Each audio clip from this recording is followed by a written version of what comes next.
எல்லோருக்கும் வணக்கம். நான் ரொம்ப நல்லா இருக்கேங்க. நீங்கள் எல்லோரும் நல்லா இருப்பீங்கன்னு நினைக்கிறேன். நம்ம கோழி வளர்ப்பு நல்ல முறையில் போயிட்டுருக்குங்க. நம்ம வீடியோவும் நல்ல முறையில் ரீச் ஆகி போயிட்டுருக்குங்க. ஆதரவு கொடுத்துட்டு வர்ற அனைத்து உள்ளங்களுக்கு, நல்ல உள்ளங்களுக்கும் ரொம்ப ரொம்ப நன்றிங்க. இன்றைக்குள்ள டாபிக் போகலாங்க. கோழி வளர்த்தா பாம்பு வருமா அப்படிங்கிற ஒரு கேள்வி. இது நிறைய பேர் தெரிஞ்சிருக்கும். இருந்தாலும் இன்றைக்கி ஒரு டாப்பிக்காக போட்டுடலாம். ஏன்னா நிறைய பேர் கேட்குற கொஸ்டினாக இருக்குது. தெரியாதவங்க ஒரு டாப்பிக்காக போட்டுடலான்னு போடுறேங்க. வாங்க வீடியோக்குள்ளே போகலாம். முதல்ல கேள்விக்கு நீட்டாக பதில் சொல்லிடுறேங்க. கோழி வளர்த்தா கண்டிப்பாக பாம்பு வருங்க. எந்த மாற்றமும் கிடையாது. ஏன்னா கோழி நம்ம கோழி பண்ண மாதிரி வைக்கும்போது அதில் துர்நாற்றங்கள் வரதான் செய்யும். அதுபோக கோழி குஞ்சுக பிடிக்கிறதுக்கு, இல்லை எலி தொல்லை, அரிசி இதுகளை நடமாடுறதுனால எலி தொல்லை, எலியை பிடிக்கிறதுக்கு, இல்லை கோழியை உழுங்குற பாம்புன்னு சொல்லுவாங்களே அது, கோழி கொத்தி போட்டுறது, ஊதி சாகடிக்கிறதுங்கிறது நிறையா பிரச்சனை உண்டுங்க. இதனாலே கிராமத்தில் சொல்லுவாங்க, கோழி நிறையா வளர்க்காதீங்க, வளர்த்தா பாம்பு ஏதாவது வந்துடும் வீட்டு பக்கத்தில் அப்படின்னு சொல்லத்தான் செய்வாங்க. இதெல்லாம் தாண்டி நம்ம ஒரு பண்ணை முறைப்படி வளர்க்கணுன்னா எப்படி அதை கையாளணுங்கிறது தான் இந்த வீடியோஸில் சொல்ல போகிறதுங்க. அதுபோக நம்ம கோழி பண்ணையில், அதாவது சிரிப்பாக தான் வருது, ஆனால் 20-30 கோழி வச்சுக்கிட்டு நம்ம பண்ணேன்னு சொல்கிறது ரொம்ப காமெடியாக தான் இருக்குது. அதனால தாங்க நான் விற்பனை வாய்ப்பு கம்மியாக பண்ணிக்கிட்டு இருக்கேன். பண்ணவே இல்லைன்னு சொல்லலாம். விற்கிற கோழிகள் எதுவுமே விற்கிறது இல்லைங்க. ஒரு 100ஆவது நம்ம பண்ணைக்கு கொண்டு வந்துடலாம். ஒரு பெரிய கோழி நிப்பாட்டி வீடியோஸ்க்குள்ளும் சரி, ஒரு அவசர ஆத்திரத்துக்கு வர்றவங்களுக்கு நம்மளால் கோழி கொடுக்க முடியல, இதுக்கும் சரி நம்ம கொடுக்கலான்னு நினைக்கிறேன். சரிங்க, டாப்பிக்கில் முக்கியமான விஷயத்துக்கு போகலாங்க.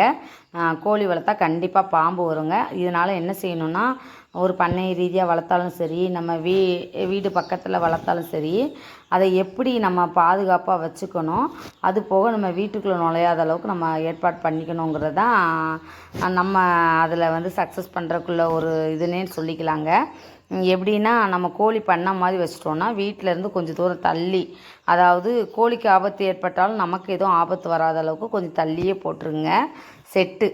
அதான் நான் சொல்கிற செட்டு. நிறைய பேர் கமெண்டில் கூட ஒருத்தவங்க ஃபோன் பண்ணியும் கேட்டாங்க, செட்டையே காமிக்கலையேன்னு சொல்லி. நான் செட்டு ரொம்ப ப்ராப்பராக போடாமல் வீடு மாதிரி போட்டதுனால எனக்கு நிறைய லாஸுங்க. அதனால் எனக்கு செட்டில் ரொம்ப இன்ட்ரெஸ்ட் இல்லை. சரிங்க, இன்றைக்கி நமக்கு பண்ணைக்கு பாம்பு விசிட்டிங் பண்ணது தான் வீடியோங்க. பார்க்கலாம் வாங்க பாம்பை. ஆக்சுவலாக எலியை பிடிக்கிறதுக்கு பாம்பு வந்ததுங்க. எங்கள் வீட்டில் பார்த்துட்டாங்க. அதோட சரி, நான் கேமராவை ஷூட் பண்ண எடுத்துகிட்டு வந்துடலான்னு எடுத்துகிட்டு வந்துட்டேங்க. இதாங்க நம்ம பண்ணைக்கு வந்துட்டு போகிற பாம்பு. அடிக்கடி கோழி முட்டையை சாப்பிட்டுட்டு போயிட்டு தாங்க இருக்குது. முடிஞ்ச அளவுக்கு விரட்டிகிட்டே இருக்கேன். சார பாம்புங்க. ஏதோ வராமல் போயிருமான்னு தான் பார்க்குறேன். ஆனால் வந்துக்கிட்டே இருக்குது, கண்ணில் பட்டுக்கிட்டே இருக்குது. கொஞ்சம் பயமாக தான் இருக்குது. அடிச்சிருந்துருக்கலாம், அடிக்குள்ள வாய்ப்புகள் இல்லை. எப்படி அது ஓடி போயிடும்னு தெரிஞ்சிருச்சு. சரிப்பா, இன்றைக்கி வீடியோவுக்காக அது ஆகட்டும்னு சொல்லி எடுத்து வச்சுருந்தேன். அதை அப்டேட் பண்ணிடலான்னு அப்டேட் பண்ணிட்டேங்க. அது எப்படி தப்பிச்சு போகலாம், அதாவது ஆக்சுவலாக ரெகுலராகவே அது கோழி கூண்டுக்குள்ளே போயிட்டு வந்துக்கிட்டு இருக்கனால பாதையை கரெக்ட் பண்ணி வந்துச்சு. நம்ம பாதையை அடைச்சிட்டோம். அதனால் எப்படி போகுதுன்னு பாருங்கள். இது ரெகுலர் வழி தாங்க, அடிக்கடி வந்துட்டு போயிருக்கிறதுனால தான் அந்த வழியை தெரிஞ்சு கரெக்டாக ஓட்டைக்குள்ளே போகுதுங்க. இதுதான் உண்மை. என்ன சொல்கிறது, நம்ம என்ன தான் நம்ம இது பண்ணினாலும் அதை தாண்டி ஏதாவது ஒன்று நடக்கதாங்க செய்யுது. அதில் இதுவும் ஒன்றுங்க. முடிஞ்ச அளவுக்கு நான் நைட்டு பண்ணக்குள்ளே போகிறத தவிர்த்துருவேன். பகல்லையும் ஏதாவது சவுண்டு கேட்டால் டக்குன்னு போய் பார்ப்பேன். முட்டை உடஞ்சி கொஞ்சம் நேரம் எடுக்காமல் விட்டால் முட்டை உடஞ்சிலாம் குடிச்சிட்டு போன மாதிரி தான் தெரியுதுங்க. இதை ஏதாவது வழி பண்ணணும். முடிஞ்ச அளவுக்கு ஓட்டைகளை கரெக்ட் பண்ணி அடைக்கணும். நம்ம பண்ண இது தாங்க. வீட்டு செட்டப்பில் செட்டு போட்டதுனால மழை நேரத்தில் சாரல் இந்த மாதிரி பிரச்சனை வருதுங்க. பார்த்திங்களா, ஊடுருவி நாங்கள் ஆள் இருக்க தெரிஞ்சதுனால அப்படியே சைலண்டாக வேலையை பார்க்குது. எப்படியும் கிராஸ் ஆகி போயிடும். எல்லோரும் கவனமாக பார்த்துக்கோங்க. இந்த மாதிரி பாம்பு வரதான் செய்யும். நம்ம போகும்போது வரும்போது கொஞ்சம் பார்த்து தான் போயிட்டு கோழி பண்ணைக்குள்ளே வரணும். முட்டை எடுக்கும்போது அவசரப்பட்டு சின்ன பிள்ளைங்களை விட்டு முட்டை எடுத்துடாதீங்க. கொஞ்சம் கவனமாகவே எடுங்க. இது தாங்க பாம்புக்குள்ளது. இது சுத்தமாக இல்லைனாலும் கண்டிப்பாக வரும். அந்த துர்நாற்றம் அடிச்சிச்சுன்னா நம்ம பண்ணையை க்ளீன் பண்ணி சுண்ணாம்பு இந்த மாதிரி போட்டு க்ளீன் பண்ணி வச்சிடணுங்க. இது போக கிருமி நாசினியும் விற்கிதுங்க. அதை வாங்கி தொளிச்சு விட்டு நம்ம கிளியராக வச்சுக்கிட்டோன்னா அந்த பாம்பு இதை ஓரளவுக்கு தடுக்கலாங்க. வர முடியாத அளவுக்கு பண்ணலாம் அப்படிங்கிறது விஷயம் எனக்கு சரியாக தெரியல. யாராவது கமெண்டில் இருந்தால் போடுங்க. இது போக கமெண்ட்டுக்கு எல்லாமே, அதாவது நம்ம பதில் சொல்லிட்டு கேட்குற கேள்விகளுக்கு ஒவ்வொன்றுக்கும் பதில் சொல்லிட்டு தாங்க இருக்கேன். முடிஞ்ச அளவுக்கு என்னென்ன கேள்வி கேட்டிருக்கீங்க அப்படிங்கிறத பார்த்தாங்க பதில் சொல்லிக்கிட்டு இருக்கேன். அடுத்த வீடியோ டாப்பிக்காகவும் போட்டுட்ருக்கேன். உங்கள் யாருக்கெல்லாம் என்னென்ன டாபிக் வேணுங்கிறத கமெண்டில் பண்ணுங்கள். நான் கண்டிப்பாக அடுத்தடுத்த வீடியோஸில் கொஞ்சம் விளக்கம் கொடுக்குறேங்க. நான் பெரிய டேலண்டான பர்சன்லாம் கிடையாதுங்க. ரன் பண்ணிக்கிட்டே இருக்கேன். நம்மக்கிட்ட ஒரு 20 கோழி தாங்க இருக்குது. நிறைய பேர் ஃபோன் பண்ணி கேட்டுக்கிட்டே இருக்கீங்க. எனக்கு ரொம்ப கஷ்டமாக தான் இருக்குது. கொடுக்கணுன்னு ஆசை தாங்க. எனக்கு என்ன கொடுத்தா என்ன, நீங்கள் சும்மாவை வாங்கிட்டு போகிறீங்க, கொடுக்கணும் தாங்க ஆசை.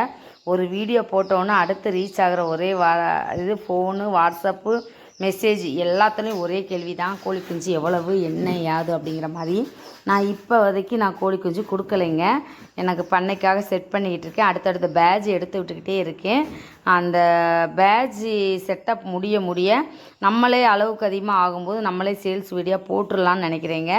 பக்கத்தில் உள்ளவங்க, அதாவது பரமக்குடி, மானாமதுரை இந்த மாதிரி கால் பண்ணவங்களுக்குலாம் சொன்ன விஷயம் என்னென்னா, இந்த பேட்ஜ் செட்டப்லேயே ஃபுல்லாகவே நான் வச்சுக்காமல் 1 2 வீட்டுக்கு தேவைங்களுக்கு கொடுக்கலான்னு நினைக்கிறேங்க. அது கண்டிப்பாக உங்களுக்கு தகவல் சொல்கிறேங்க. அது போக கழுத்தறுத்தான் கோழி குஞ்சுக்கு நிறைய பேர் ஃபோன் பண்ணுறீங்க. நானே ரொம்ப கஷ்டப்பட்டு தான் கண்டுபிடிச்சி அதை வளர்த்துக்கிட்டு இருக்கேன். கண்டிப்பாக அளவுக்கு மீறினா நான் வச்சுக்க போகிறதில்ல. மெயினாகவே அதை வளர்க்கலான்னு தான் தோணுது. ஏன்னா எதிர்ப்பு சக்தி நல்லாவே இருக்குது கழுத்தறுத்தான் குஞ்சுக்கு. அது போக அழகாகவும் இருக்குது, முட்டையிடுற தன்மையும் கூட. இது கேரளா ப்ரீடுங்க, நாட்டுக்கோழி ரகத்தை சேர்ந்தது தாங்க. நம்ம இதுலேயே தான் நம்ம சிறுவிடை சேவலில் தாங்க விட்டுருக்கேன். சிறுவிடை சேவல் தான் பக்கத்து வீட்டிலேருந்து பிடிச்சி கொண்டு வந்து விட்டுருக்கேன்னு சொன்னேன் இல்லையா. அது பனைமரத்தில் தான் அடையுது. அது சேவல் வந்ததுக்கப்புறம் தான் நிறைய கழுத்தறுத்தான் குஞ்சு பொரிச்சிருக்கு. இப்போ 10 12 பொரிச்சிருக்குங்க. நிறைய பெருசாக்கி நான் கொடுக்கலான் இருக்கேன் ஒரு ரேட்டுக்கு. எல்லாமே ஒரு 500 ரூபா ஸ்டேஜுக்கு வந்த பிறகு விற்கலான்னு பார்க்குறேன். ஏன்னா கொஞ்சம் வாங்கி வளர்க்குறவங்க, நான் அப்படி தாங்க ஒத்த கடையில் ஒருத்தவங்களுக்கு சேல் பண்ணேன். அவங்க ஒரு 4 கோழியோ 5 கோழியோ வாங்கிட்டு போயிட்டாங்க. ஒத்தக்கடை மதுரையிலேருந்து வந்தாங்க. சிஸ்டர், நீங்களும் இந்த வீடியோவை பார்த்துட்டு தான் இருப்பீங்க. எனக்கு ரொம்ப மகிழ்ச்சியான விஷயம் என்னென்னா, நம்மக்கிட்டேருந்து வாங்கிட்டு போய் ஒரு பண்ணையாக உருவாக்கியிருக்கீங்க அப்படிங்கிறது பெரிய விஷயம். எல்லாருமே 100 50ன்னு ஃபோன் பண்ணி கேட்காதீங்க. அதாவது வாங்கணும், உங்களுக்கு காசு இருக்குது, வாங்கி வளர்த்துடலாம் நம்பிக்கை இருந்தால் நிறைய விற்கிறவங்ககிட்ட வாங்கிக்கோங்க தயவுசெய்து. நம்மளோட கோழி பண்ணையோட இது என்னென்னா, டார்கெட்னா ஒரு கோழி கூட ஒருத்தவங்க மதுரையிலேருந்து எங்கேயோ வாங்கிட்டு போனாங்க. திருமங்கலமா எங்கேயோ வாங்கிட்டு போனாங்க. நம்ம வீட்டில் கோழி இருக்குது, இப்போ ஒரு கோழி அப்படி வர்ற பண்ணை தாங்க சக்ஸஸாக வரும். கோச்சிக்காதீங்க. பெரிய லெவலில் பண்ணணும்னு நினைக்கிறவங்க கோச்சிக்காதீங்க. 3 கோழி ஒரு சேவல்னு வாங்கி விடுங்க. அதாவது இந்த அளவே நீங்கள் வாங்கி விடலாம். இந்த வீடியோவில் தெரியுது பார்த்தீங்களா, இந்த டைப்லேயே நீங்கள் கோழி குஞ்சு வாங்கி விடலாம். அடுத்த கேள்வி என்னென்னா, அக்கா நீங்கள் இந்த டைப்பில் கொடுக்குறீங்களான்னு கேள்வி வரும். தயவுசெய்து இப்போ பண்ணைக்காக செட் பண்ணிக்கிட்டு இருக்கேன். நான் போய் ஒருத்தவங்கள்ட்ட போய் கையேந்தி என்ன ப்ரீடு நமக்கு செட் ஆகுமா அப்படின்னு சொல்லி கேட்டு வாங்குறத விட, நம்மளோட ப்ரீட்லேருந்து எடுத்து நல்ல தரமான கோழிகளை உருவாக்கும் அப்படிங்கிறது தான் என்னோட டார்கெட்டாக இருக்கே வெளியே. மற்றபடி எல்லாத்தையும் கொடுத்து ஓச்சிட்டோன்னா நம்ம வெளியே அலையிற மாதிரி ஆயிருங்க. தயவுசெய்து கொஞ்சம் டைம் கொடுங்க. கண்டிப்பாக நான் சேல்ஸ் வீடியோ போடுறேன். அப்போ வாங்கிக்கோங்க. கொடுக்குறது நான் 50 100ன்னு யாருக்கும் கொடுக்கலைங்க. 5 10 அதுக்குள்ளே வாங்கிக்கோங்க. நல்லபடியாக பண்ணையை ரன் பண்ணுங்கள். பண்ணையாக இருந்தாலும் சரி, வீட்டுக்கு தேவையானதாக இருந்தாலும் கொஞ்சம் கம்மியான ரேட்டில் வாங்கி, கொஞ்சம் கம்மியான பொருளை வாங்கி கற்றுக்கோங்க. புதுசாக வளர்க்குறவங்க கற்றுக்கோங்க. அதுக்கப்புறம் பெரிய லெவலில் இன்வெஸ்ட்மெண்ட் பண்ணுங்கள். இது தாங்க நல்லது. கோழிக்கு செட்டோ சரி கோழியோ நிறையா வாங்கி விட்டுட்டு கொஞ்சம் திணறிடாதீங்க. ஏன்னா தீவன செலவு அத்துக்கிட்டு போகும். தீவன செலவை நம்ம கட்டுப்படுத்தணும். கொஞ்சம் பதமாகவே வளர்ப்போம்.